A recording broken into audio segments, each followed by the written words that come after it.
আসসালামু আলাইকুম। যেই জায়গার কথা আমি সতর্ক করে দিচ্ছিলাম আসলে, যে এই জায়গাটা করবেন না, সাঁতার কেটে আসার চেষ্টা করবেন না। আমি চেষ্টা করছি, আমি ক্লান্ত, এখন নৌকা করে যাচ্ছি। ঠিক আছে, এই অল্প একটু জায়গা, এইখান থেকে ওই পর্যন্ত সাঁতার কেটে দেওয়া সম্ভবই না। হয়তো ডিঙি নৌকা দিয়ে আসতে হবে, এই যে ডিঙি নৌকা, ঠিক আছে, নয়তো ওই পারেই থাকতে হবে।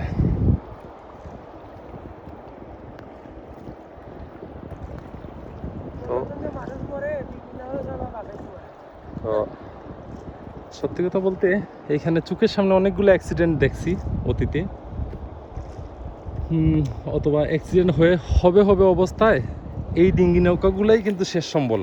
ওনারা যে রেস্কিউ করে আনে এখানে, মানে কক্সবাজারের মতো রেস্কিউ টিম খুবই জরুরি। অল্প কয়েকদিনের জন্য হলেও জরুরি। যতদিন পানি বেশি থাকবে, পানির স্রোত বেশি থাকবে, ততদিন 2-4টা ডিঙ্গি নৌকা, 5-7 জন মানুষ একদম কন্টিনিউ স্পটে রাখা জরুরি। কারণ হচ্ছে যে আমরা বাঙালি আসলে কি বলবো, বেশি আবেগী, প্লাস হচ্ছে যে আরও অনেক ব্যাপার স্যাপার আছে।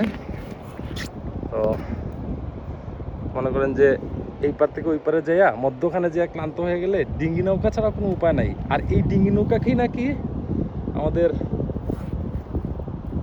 অনেকে নিষিদ্ধ করে দিচ্ছে, যে এই এলাকায় এইদিকে ডিঙ্গি নৌকা চলবে না। আসলে ডিঙ্গি নৌকা ছাড়া এখানে অ্যাক্সিডেন্ট রুখা, মানে বন্ধ করা সম্ভবই না, অ্যাক্সিডেন্ট থেকে বাঁচানো সম্ভবই না। কারণ বড় নৌকা বা ইঞ্জিন নৌকা স্টার্ট দিতে দিতে ওই লোকের দম বন্ধ হয়ে যাবে। আমার